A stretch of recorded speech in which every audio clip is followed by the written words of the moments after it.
The slap landed so hard the entire diner froze. A sharp, humiliating crack, flesh against flesh, echoed through the cluttered breakfast rush. Forks halted mid-air. Conversations died mid-sentence. An elderly woman's head snapped sideways, her glasses nearly tumbling off her face. She did not cry out. She did not raise a hand. She simply inhaled, steady and dignified, as the bully loomed over her with a sneer that dripped with venom. "Maybe next time," he snarled, "you'll know your place." The world held its breath. No one in the diner knew that the man walking toward the entrance, quiet, calm, unreadable, was her son. And no one knew he was a Navy SEAL. A cruel act inside a small-town diner shatters the morning calm when a racist bully slaps an elderly woman. The diners freeze, too afraid to intervene, until a silent stranger enters, carrying a storm beneath his steady calm. What follows is a lesson in dignity, justice, and unexpected power when the world discovers who the woman truly raised, and who now stands between her and harm. Before we begin, wherever you're watching this today, your bed, your couch, your commute, I hope you're safe, warm, and surrounded by respect. And if you believe stories like this deserve to be told, please subscribe before we dive in. Now let the story begin. The dawn had spilled a muted gold across the small town of Bayshore, soft and unhurried. The air outside the diner carried the comforting scent of damp pavement and brewed coffee drifting from its open door. Inside, the steady clatter of breakfast plates and soft hum of morning chatter created a rhythm as familiar as home. At the corner booth, Miss Lorraine Whittaker, 76 years old, small in stature yet proud in posture, sat alone with a warm cup pressed gently between both hands. Her dark skin glowed softly under the neon lighting, her silver hair wrapped in a headscarf patterned with blues and violets. She visited this diner every Thursday. The staff knew her by name. Her son, her pride, always called her after her meal. Her routine held its own tenderness. But today, the air inside felt different. Not warm, not familiar. Today something ugly had entered before she even saw him. He arrived with the heavy stump of someone who believed the world owed him acknowledgement. Trevor Maddox, broad shoulders, square jaw, anger etched deep between his eyebrows. A reputation around town not for his achievements, but for the trail of discomfort he left behind wherever he went. He spotted Lorraine before she spotted him. A slow, crooked smile spread across his face, one that carried intent. Not curiosity, not friendliness, something darker. He made his way toward her booth, steps loud enough that conversations drifted into uneasy silence. Lorraine looked up, polite, unaware. "Yes?" she asked softly. Trevor didn't bother with words. Not yet. He simply stared at her, letting the weight of his disdain settle like a shadow. Outside the diner, a man stood motionless for a moment before entering.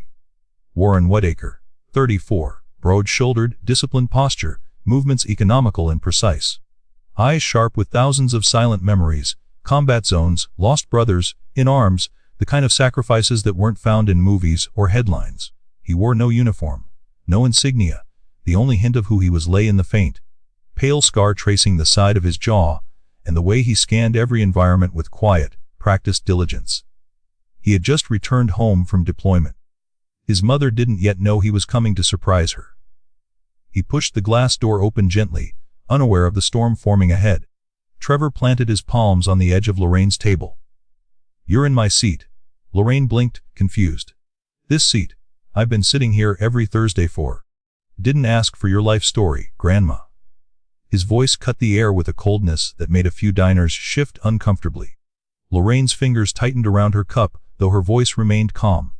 "I'm sorry," she murmured. "But the seat is open to anyone. You're welcome to sit elsewhere." Trevor's nostrils flared. "People like you always think you can just take whatever you want." A woman at a nearby table visibly winced. Lorraine drew in a slow breath. She could feel all eyes on her, waiting, hoping she would back down. She didn't. "My dear," she said quietly, "respect doesn't cost you anything." The simple truth of it seemed to snap whatever restraint Trevor had left. Someone whispered, "Trevor, don't." But fear kept everyone glued to their seats. Lorraine calmly reached for her purse to stand. Trevor took this as defiance. And then, the slap, hard and vicious, her glasses tilted sideways. Her cheek burned. Her dignity trembled but did not fall. Lorraine steadied herself with one hand on the table. She didn't raise her voice. She didn't cry. She simply looked at him with an expression that made Trevor hesitate, a look not of fear, but of deep, Profound disappointment. Disrespect, she whispered, as a wound that reveals more about the one inflicting it. One of the iconic lines you requested. Trevor's face contorted. What did you just? The door opened behind him. Slow, heavy bootsteps entered the diner. Warren didn't notice the tension immediately. His eyes were scanning for his mother, expecting to see her smiling, wearing that purple headscarf he bought her years ago. He did not expect to see her standing. He did not expect to see her trembling, and he did not expect to see a red mark blooming across her cheek. His breath stilled. He did not speak. He did not shout. He simply moved. A quiet ripple moved through the diner as people leaned back, instinctively clearing a path between Warren and Trevor. Even Trevor paused, sensing something shift in the air. Who the hell are you? He barked. Warren didn't answer. His gaze remained fixed on Lorraine's cheek. Her glasses askew, her lips pressed tight, her aged hands trembling ever so slightly. He stopped beside her, gently lifted her glasses, and settled them squarely on her face. His touch was soft. Reverent. Mom, who did this? His voice was barely above a whisper. Lorraine swallowed, her throat thick. Warren, I didn't know you were coming home today. Trevor scoffed. Great. So the son's here. What are you gonna do? Cry together? Warren turned his head, slowly, very slowly, to face him. And the look in his eyes made Trevor take half a step back without realizing. There was no rage in Warren's expression, no fire, no outward threat, just silence, and something primal, restrained, and unshakably dangerous beneath it. A second iconic line rose quietly from Warren's chesty. Some men raised their hands. He murmured. My mother raised a warrior.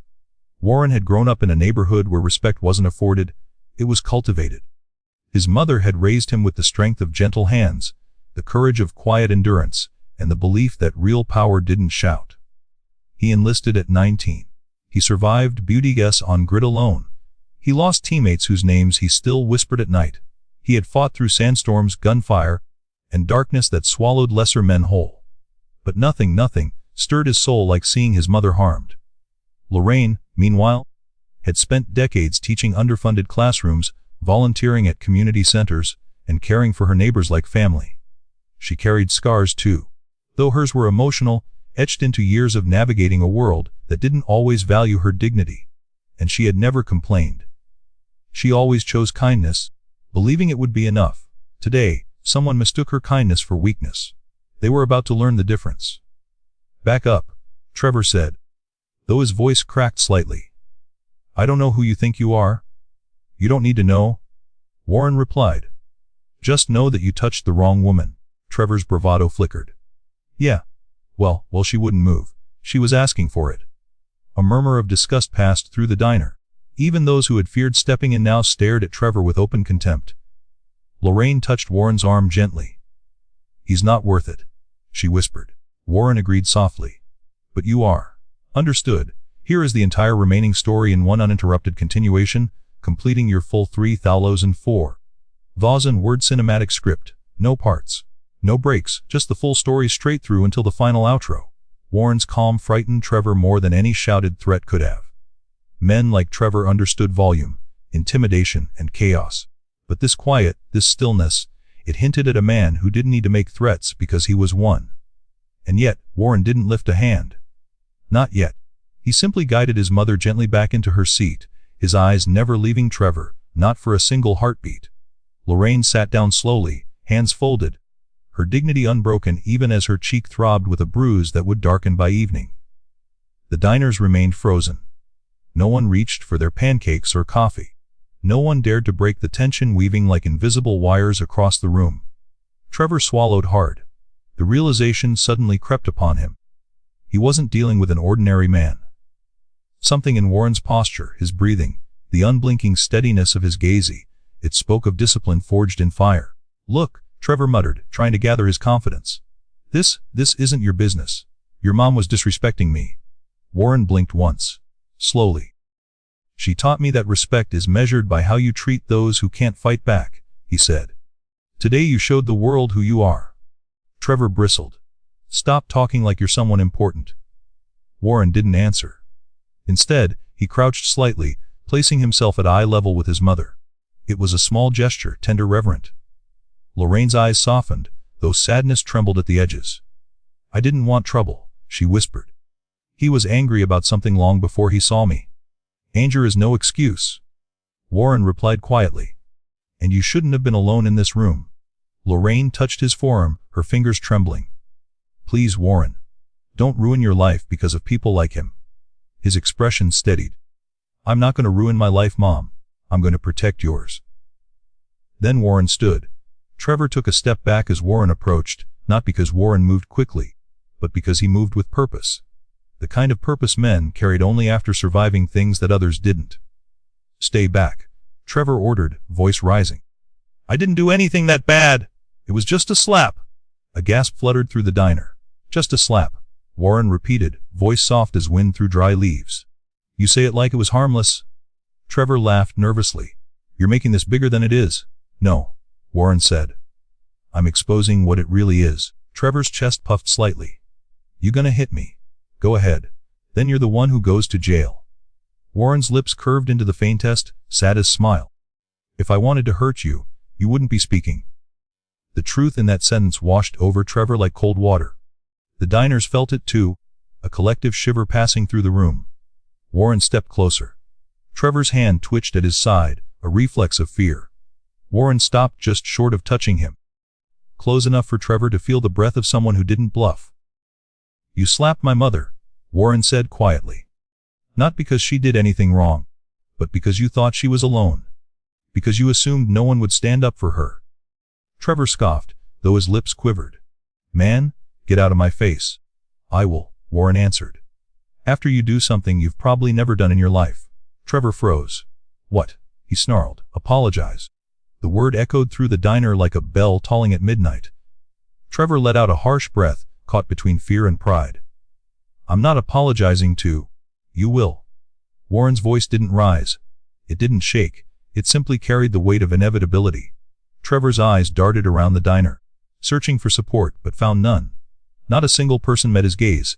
Shame flared in his cheeks, but so did stubbornness. I'm not saying sorry, he muttered.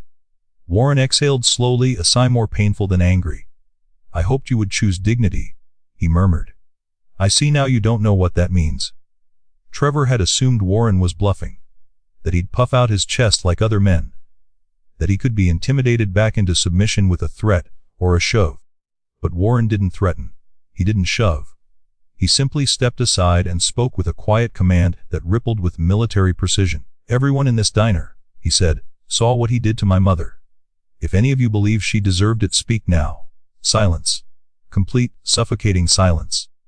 Even the coffee machine stopped buzzing, as if the whole building held its breath. A waitress, the same one who always gave Lorraine a free cinnamon roll, placed a hand over her mouth, eyes swelling with tears. An elderly man clenched his fist. A young couple in the corner exchanged looks of disgust and disbelief. For the first time Trevor felt the weight of collective judgment, a weight heavier than any fist. Warren nodded faintly. So we agree. She did nothing wrong. Heads nodded. Soft murmurs of assent drifted through the room. Trevor's throat tightened. Warren turned toward him fully now. Look at her. Trevor hesitated, then slowly, reluctantly turned his head toward Lorraine. She sat with quiet dignity, not gloating, not triumphant, just tired. Tired of being disrespected. Tired of being targeted. Tired of people like Trevor believing they could bruise her spirit and walk away untouched. Tell her you're sorry, Warren said. Trevor's jaw clenched. His pride screamed. Everything inside him wanted to reject the command.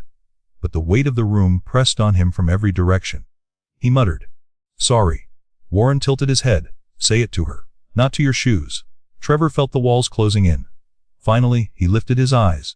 I'm sorry, he said, voice stiff as dry wood. Okay. Lorraine met his gaze slowly. Her voice, when she spoke, was soft but unwavering. Son, an apology without change is just a performance. Trevor winced, as though her words hit deeper than Warren's stare. And they had. Because Lorraine's pain came from experience, not violence. And that kind of truth cut sharper than any blade. Warren took a step back. You're leaving now, he said. Trevor blinked. What? You heard me. You can't make me leave. Warren's eyes narrowed. That's the thing. I don't need to. He nodded toward the counter. The diner owner, a broad man with sleeves rolled up to reveal tattoos of Marines insignia, had stepped out from the back, gaze locked on Trevor. "You lay a hand on Miss Lorraine again," he said, "and you'll wish all you had to deal with was her son." The words were gravelly, weary, and sincere. Trevor paled. Then a woman near the window chimed in. "Get out." A man added, "You're not welcome here." Another voices live. The chorus grew soft at first, then stronger. Unified, unwavering. Trevor looked around stunned. The same people who once shrank from him now stood with fierce resolve. He realized, too late, that his power had evaporated. He had become the villain in his own story. With no fight left to give, Trevor muttered a curse under his breath and backed away toward the door. Warren's calm gaze followed him like a shadow until Trevor disappeared from view.